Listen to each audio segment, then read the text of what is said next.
All right, these are the notes for section 4.4, day 1. Our topics today, we're looking at graphs of sines and cosines, and we started just a real quick introduction a couple days ago on that, the different shapes of them. The important thing with graphs of sines and cosines, you really want to know how to graph those, because it's going to lead into how do we graph the other functions. Okay, if you can graph a sine and a cosine curve, you should be good. So we're going to do a quick review of the basics of our unit circle. We're going to look at the shapes of our sine and cosine curves, and we're going to graph them and also start looking at transformations. Now there's lots of different transformations, and you've been doing them with all different kinds of functions for the last few years. Okay, so we're going to look at what does that a value do.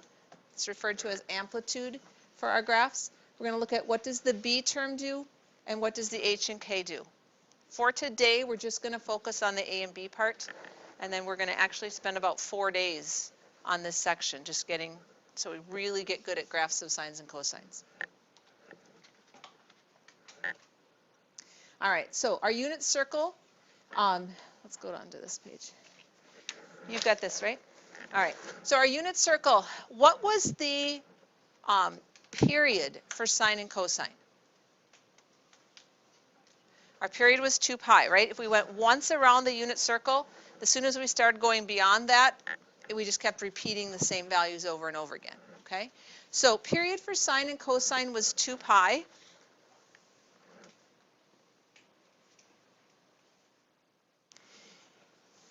And that's going to be critical. Not all 6 trig functions have that for a period, but sines and cosines do. The process that we're going to go through, we are going to look at going once around the unit circle. All right, that will create 1 period of our trig function. Sometimes it's going to ask you to graph 2 periods.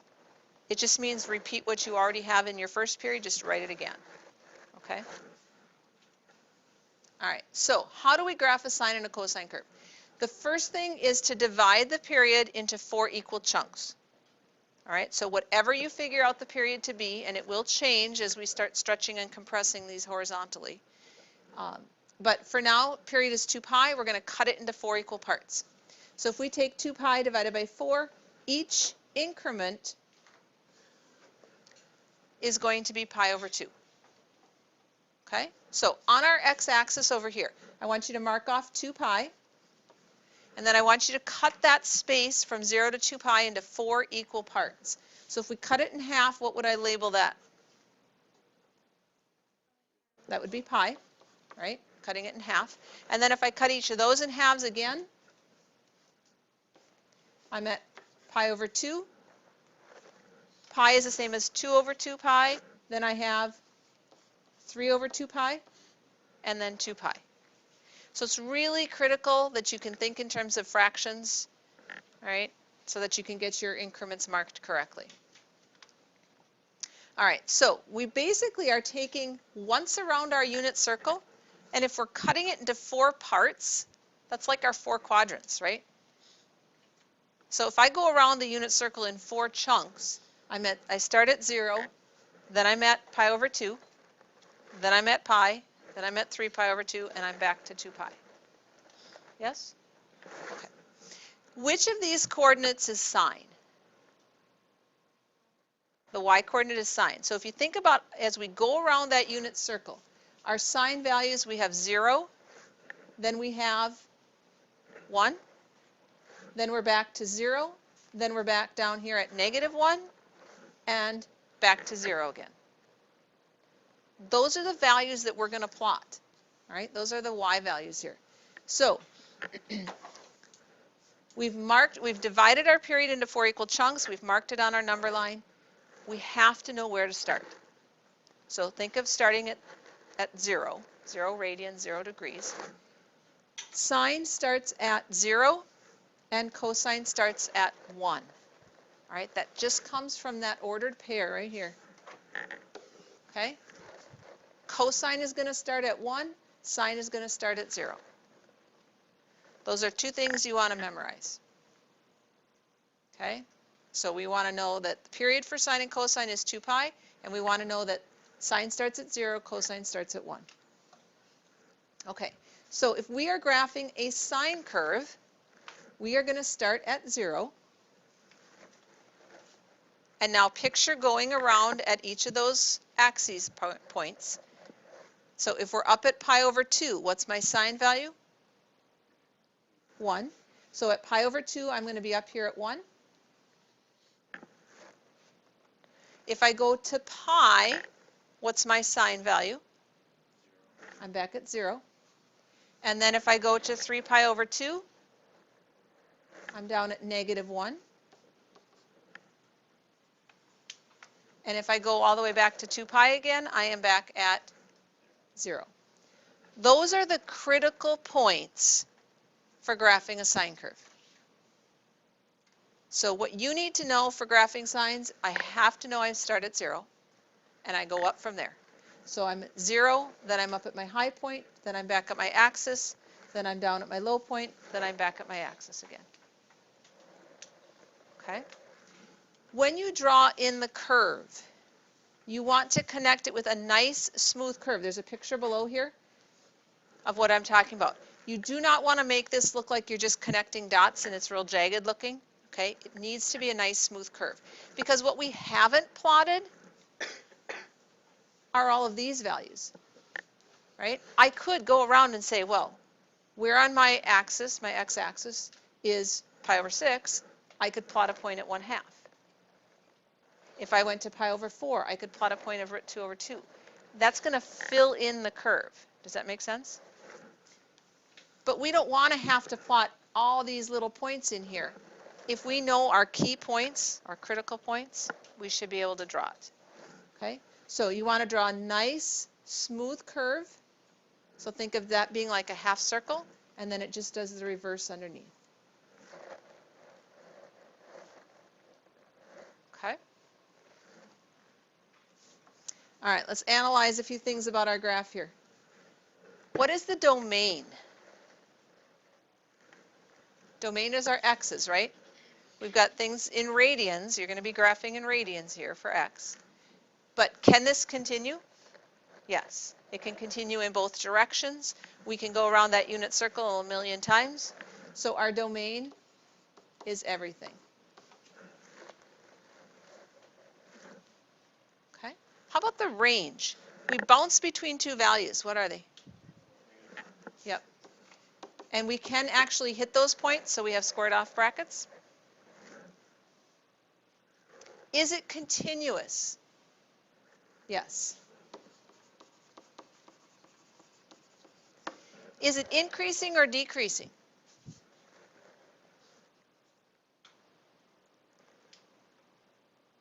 It's both, right? And it keeps going over and over and over again. So it's increasing to pi over 2, then it decreases down to 3 pi over 2, then it starts increasing again, then it goes decreasing. It keeps alternating.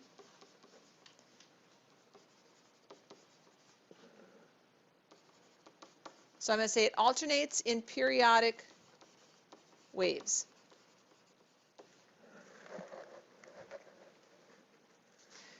Sine curves, sine graphs are often referred to as sine waves. All right.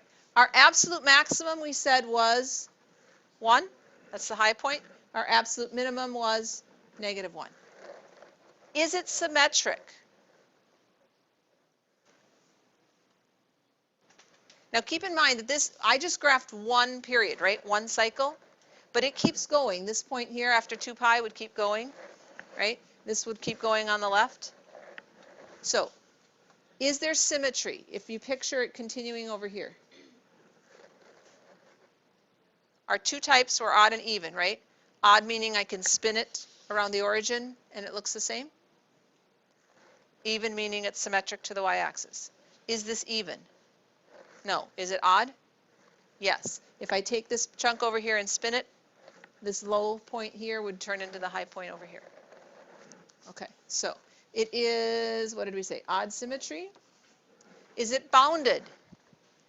Remember, bounded means there's a high and low point that kind of cut off your graph. It doesn't go beyond those. So yes, it is bounded. However, for sine and cosine waves, we do not have asymptotes. There is no horizontal and no vertical asymptote. An asymptote, a horizontal asymptote, you would have to be approaching and getting closer and closer and closer to that. And we are approaching 1, but then we turn around and go away from it right away. So it's not considered an asymptote. Okay? And in terms of end behavior, that would be things like saying the limit as we approach positive or negative infinity. That's how we used to write that. Okay? As we keep going, our graph keeps changing. It keeps going up, down, right? So there is no point that it's approaching and we're saying it's going to level off there. Okay? So we're going to say the limit at infinity does not exist.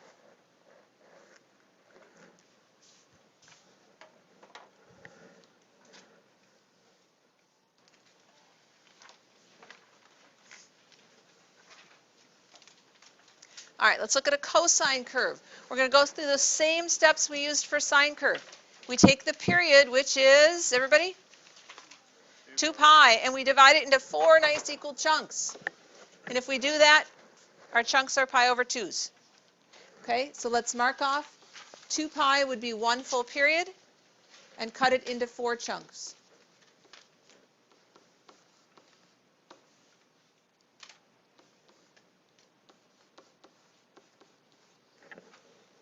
All right. Then we determine our starting point, and we said sine starts at, careful, sine starts at 0. Cosine starts at 1. All right, we're going to say that a whole bunch of times today so we get it in our head. Sine starts at 0, cosine starts at 1. We are graphing this time a cosine curve, so we start at 1.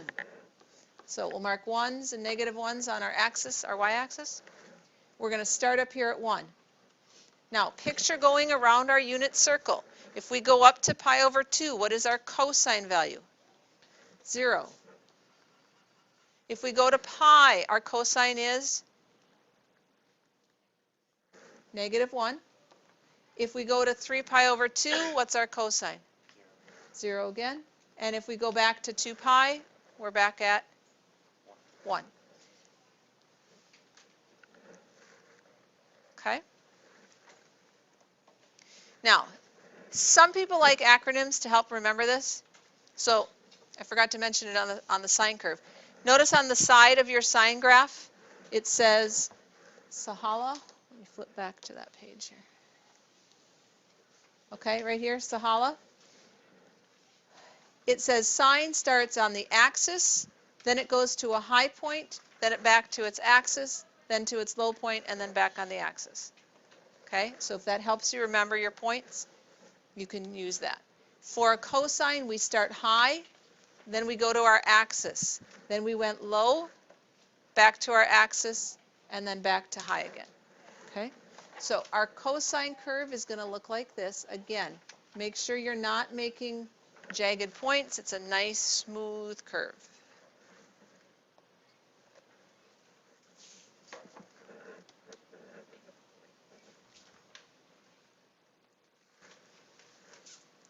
All right, domain.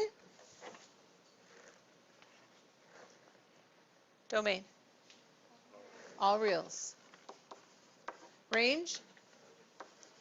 Good. Continuity. Yes. Increasing, decreasing. Alternating again. Absolute max. 1. Min. Negative 1. How about the symmetry for this one? This one is even, right? If we extended it again over on this side, you can see that it is symmetric to the y-axis. Okay, so we have even symmetry. It is bounded again. We have no asymptotes, and end behavior does not exist.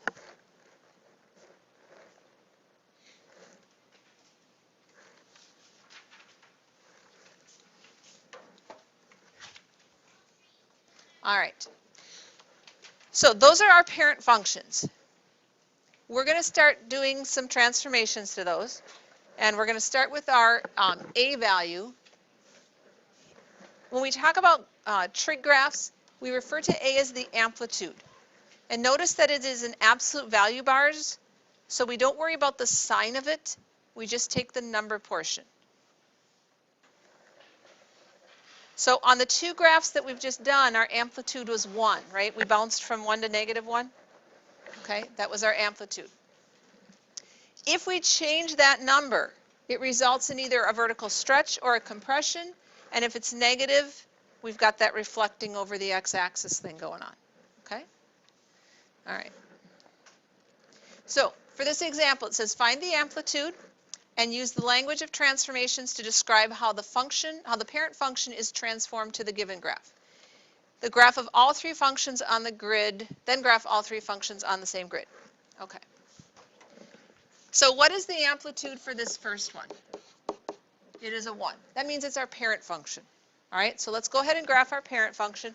Notice that our tick marks have been labeled already for us, and watch how they've labeled them, because we're going to actually be going every other mark, right? So sine starts where? Everybody? Sine starts at 0, so put a dot at 0.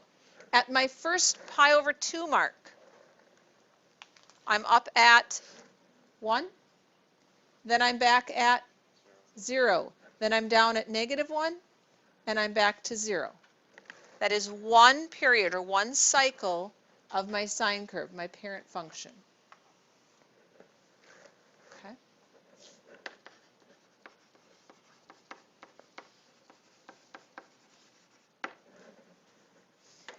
So what happens in the next one? My amplitude now is, it's 3. What does that mean for my graph in terms of its transformation? I have a vertical stretch, yep, by a factor of 3.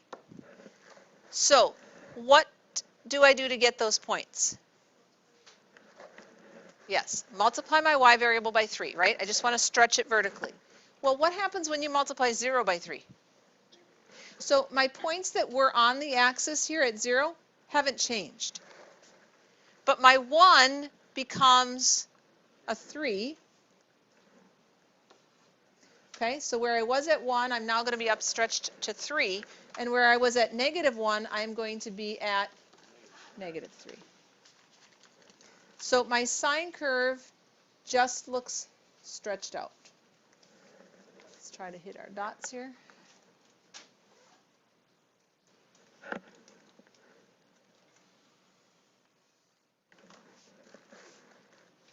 Okay, how about the third one?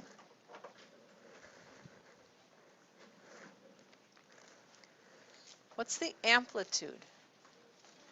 Good, the amplitude is 2, not -2.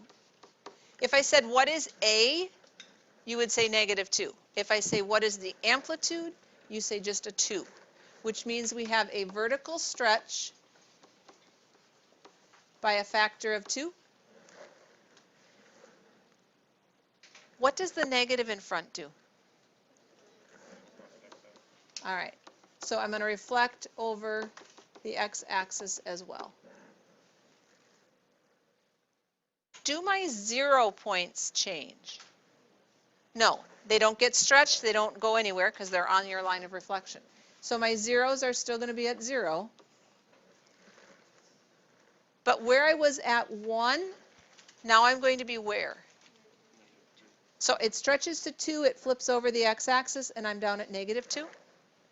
And where I was at -1, it gets stretched to -2, and then it flips over to +2.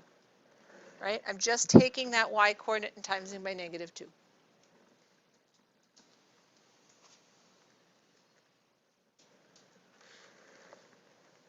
Okay? Now, I've color-coded these. If you don't have different colors, make sure you mark them y1, y2, y3, or ABC for the different parts.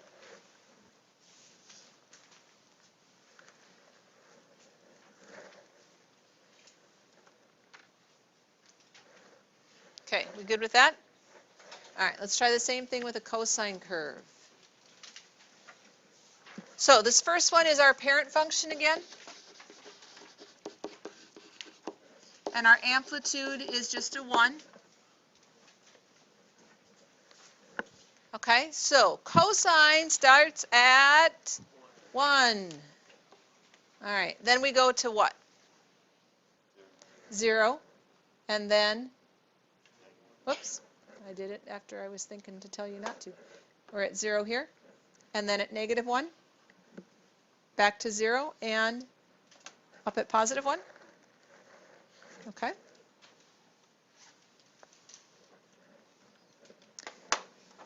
What happens with our second one? All right, so our amplitude now is 1/2. So instead of bouncing between 1 and -1, we're going to be bouncing between 1/2 and -1/2.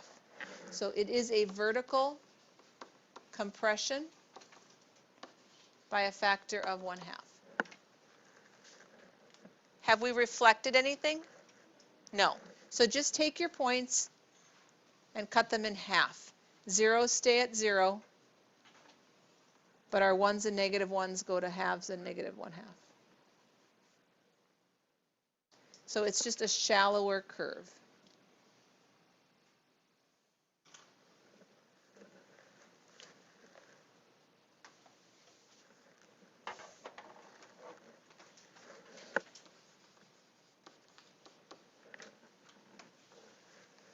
All right, what's the amplitude for C? 2. What happens to it? Vertical stretch by a factor of 2 and reflect over x.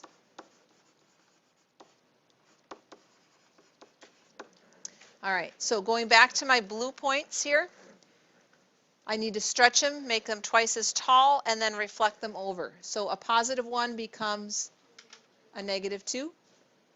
Zeros are still 0. A -1 becomes +2. 0 is still 0. +1 becomes -2.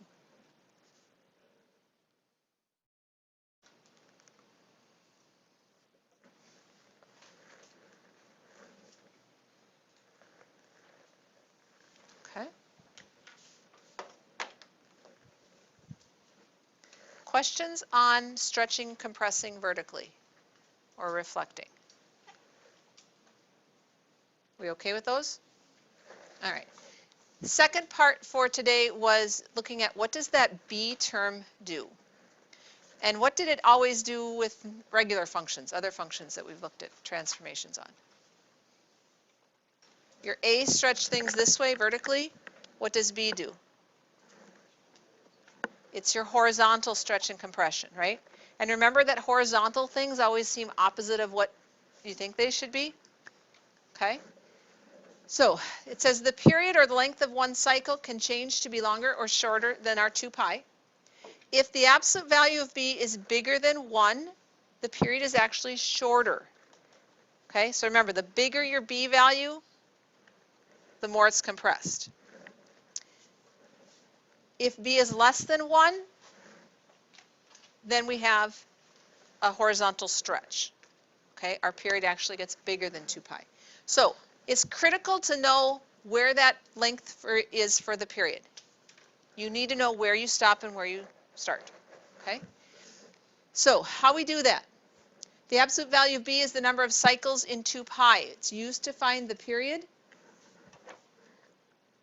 Period is 2 pi divided by the absolute value of b. Okay, so we don't worry about the number part of it. That would just be if it was negative, we'd reflect over the y-axis. Okay. We still are going to graph it the same way. We're going to take the period, figure out what it is. We're going to divide it into 4 equal chunks, just like we've been doing. Now notice here it says to graph the sinusoid. Sinusoid is kind of a generic term for both sine and cosine. And it might seem weird to call cosine a sinusoid, but the cosine curve is really just a transformation of your sine curve.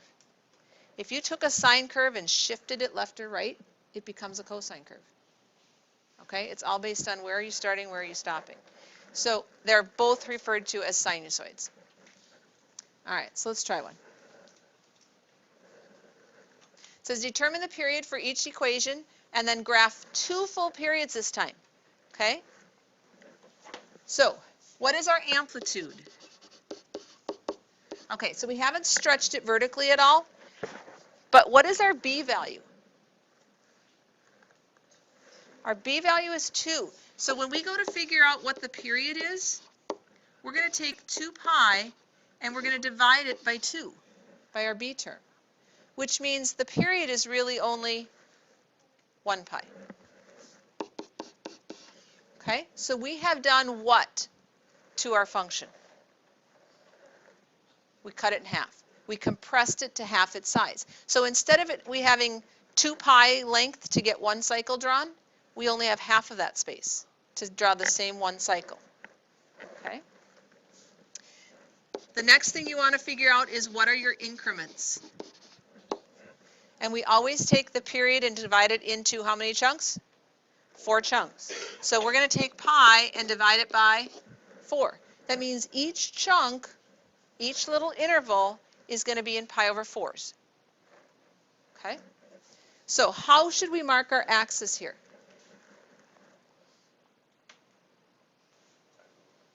By pi over 4s. Yes?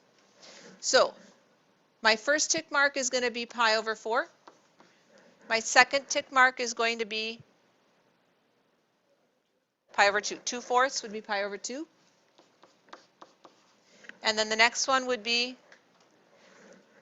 careful, 3 pi over 4. And then my last tick mark is pi. Okay? So I have that much space to get 1 full cycle drawn. But notice it said to graph 2 full periods. Where would be the end of my second period? If it takes me from 0 to pi to give 1 period, then 2 pi would get me a second one? Okay. Oops.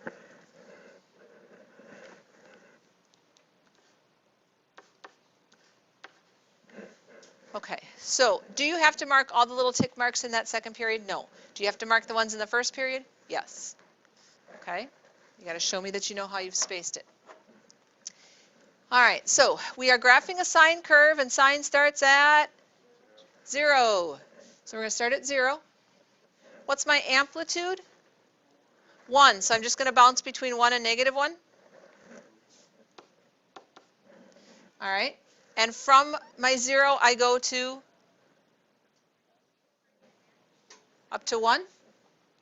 And then I'm back at 0. And then I'm down at -1 and back at 0. Is that a sine curve? 1 period, 1 cycle. Okay, draw it in. Can you see that it's been compressed from what we've been drawing before? Okay. So we basically have a horizontal compression by a factor of 1/2. Right? We're shrinking everything to half its size. Now they did say do another period, a second one. So we just are going to continue, basically copy that same picture one more time. So from 0, I go to 1, back to 0, -1, back to 0.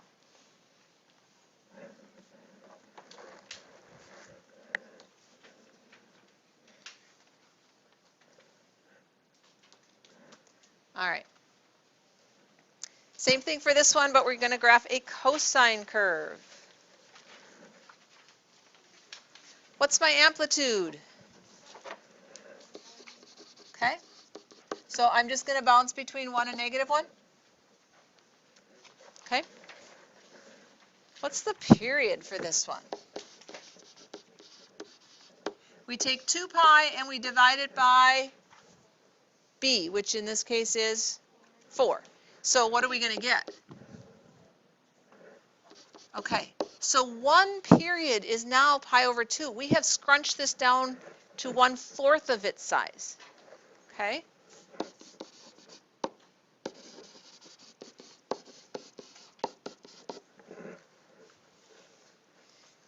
Now, we had a hard enough time labeling the tick marks when we went by pi over 4s. What's our increment going to be now? We take our period, which is pi over 2, and divide it by 4, right, into 4 equal chunks, which means each chunk is going to be how wide? Pi over 8, right? Dividing by 4 is the same as timesing by 1/4. The 4 and the 2 get multiplied. Each increment now is going to be pi over 8. If we use the same scale we had in the last one, that means we only have 2 tick marks to get our whole graph drawn. And that gets really tiny and hard to tell if you've graphed it correctly. So we are going to spread out our tick marks. That's why you have to always label them so I know what spacing you're using. Just don't spread them out too far because we don't want it to look like it's been stretched. Okay, we want to still see that it's a compression. So let's go in 1 marks here. Each one will be pi over 8 this time. What's my second tick mark going to be?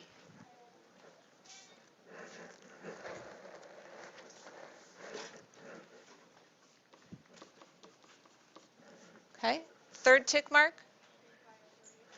Okay, we're at 3/8 of a pi, and then the last tick mark, 4/8, which would be pi over 2. Okay. Cosine starts at 1. You guys are going to be thinking that in your dreams tonight, right? Cosine starts at 1, and then it goes where? Back down, right? Scoops down. So 0, and then -1, 0, and +1. And then we do it again, right? We want a second period, 2 full periods. So where is the end of my second period going to be? If my first period took half of pi, my second period will get me to pi.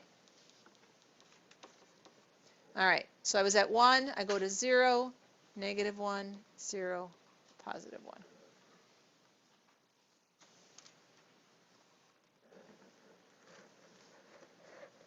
Okay?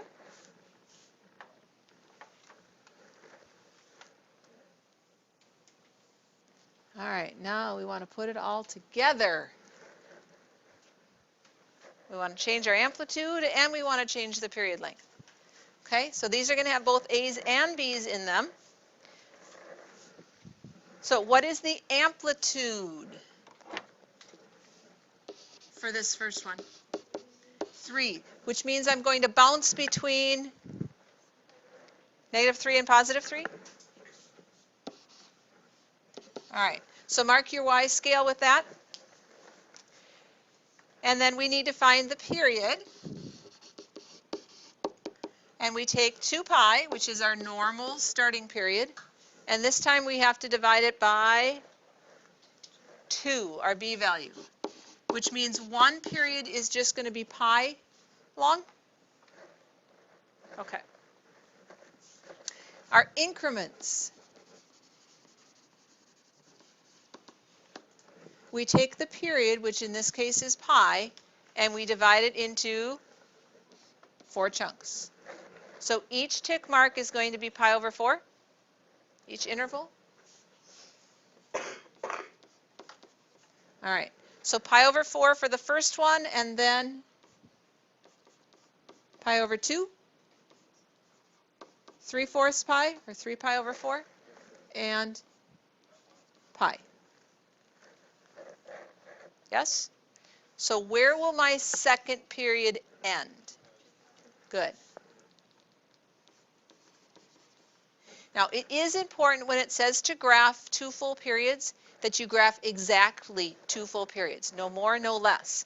It's going to be more critical as we start shifting left and right. You have to know where am I starting and where am I stopping. I don't want you to go beyond it. I don't want you to go too little. Okay? All right. We are graphing what kind of curve? Sine, and sine starts at 0. All right. So we start at 0 and we go to 3 this time, right? We've stretched it. So our high point is now going to be at a 3. Then we're back at 0.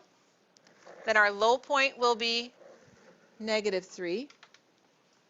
And then we're back at 0. Okay? So we've compressed it horizontally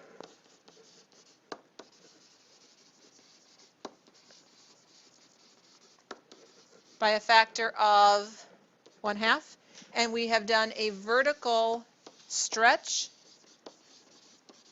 by a factor of 3. Okay, so we've made it tall and skinny.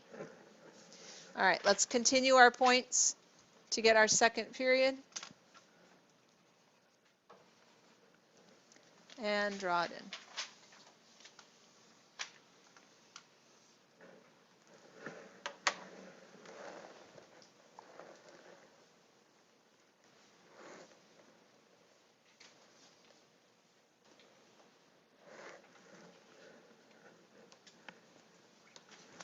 All right, let's try one more. This is a cosine one.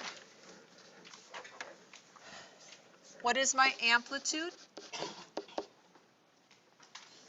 Amplitude is 2. So I'm going to bounce between a 2 and a negative 2. Okay. Period for this one. We're taking 2 pi and dividing it by what? 2. No. What's my B term? No, my B term is not 2. My B term is 1/2. I'm taking 2 pi and dividing it by 1/2. Yes? Yep. What does that become? 4 pi. So now I've done what? I've stretched it horizontally. Okay? So horizontal stretch by a factor of 2. So instead of having 2 pi space, which is a normal period, now I have 4 pi, right? It's going to be twice as wide. Okay? Increments. We take this new period of 4 pi and we divide it into 4 equal chunks, which means each chunk is pi. And chunk is the technical term. No, it's not. Kidding. All right, so each chunk is going to be pi wide. Yes? Now, if you think about it, we need to get one period that's 4 pi wide. And we want to show that this has been stretched. So we want to spread out our tick marks far enough that it looks like it's been stretched. But they want us to graph 2 full periods. So we're going to graph 1 full period on the right-hand side of the y-axis, and we'll graph the second one on the left side. Okay, it's still showing 2 full periods. You don't always have to move to the right. Okay, so we need a space of 4 pi, and each tick mark or each increment that we're going to mark off is going to be pi wide. So to show that it's stretched, I'm going to go every other mark.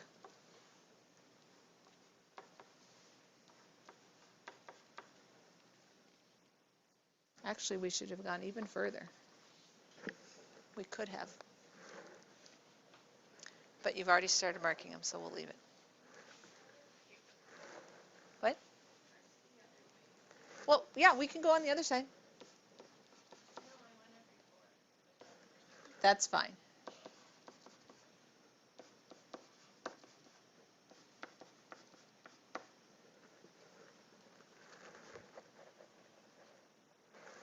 Okay.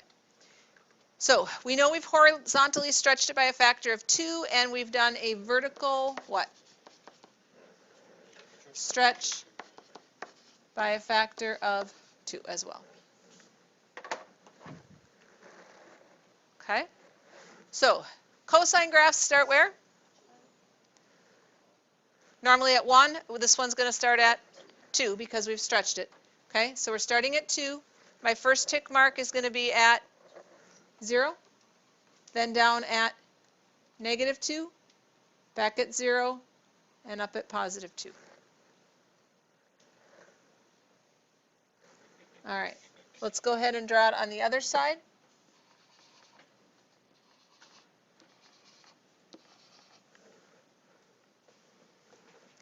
And draw in your curve.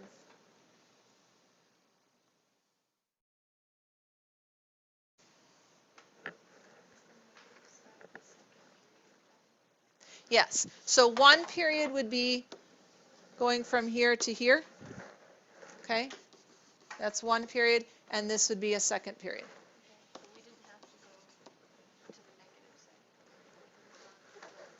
Yes, you can draw it on either side. It just says graph 2 full periods. Either one would be okay. All right, questions so far? Do you understand what A does? Do you understand what B does? Okay. The last little piece that we're going to talk about is referred to as the frequency. And frequency is just the reciprocal of period. So when we found period, we always took 2 pi and divided by B, whatever B was. So to find the frequency, we're going to take B and divide it by 2 pi. And it is the same. Let's draw it so you can see it. Okay, so the absolute value of B divided by 2 pi is going to be the frequency. And in terms of our graph, frequency just means how many cycles can be completed over that interval. Okay? So when we said the period of a sine curve was 2 pi, we're saying we had one cycle in a space of 2 pi. So our frequency would be 1 over 2 pi. Our first example here, what is our B value?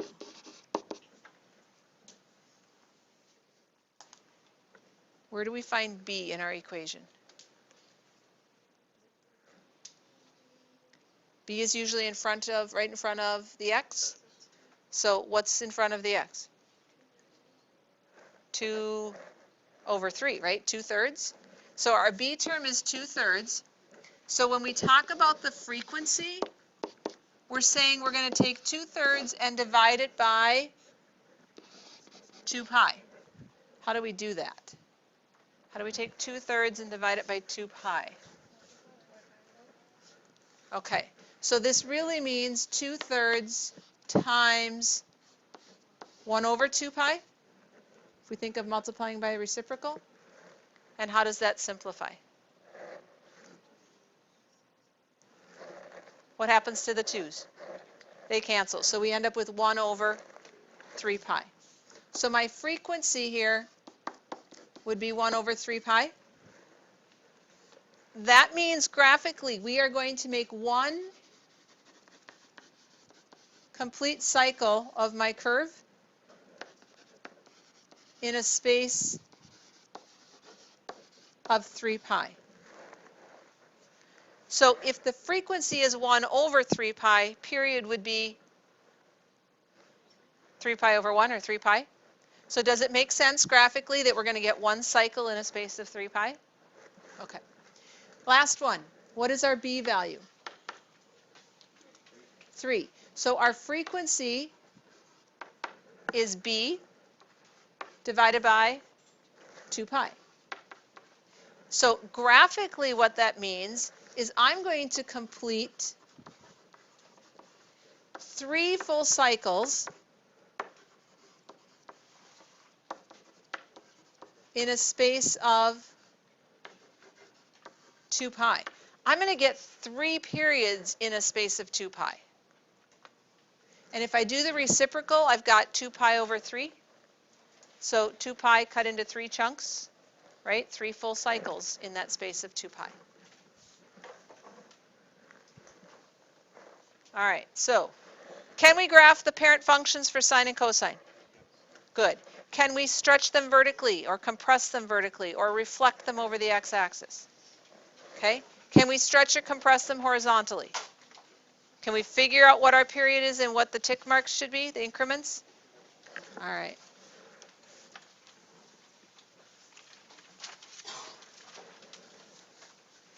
All right, so your assignment is page 357, questions 2 through 28 evens and 29 to 34.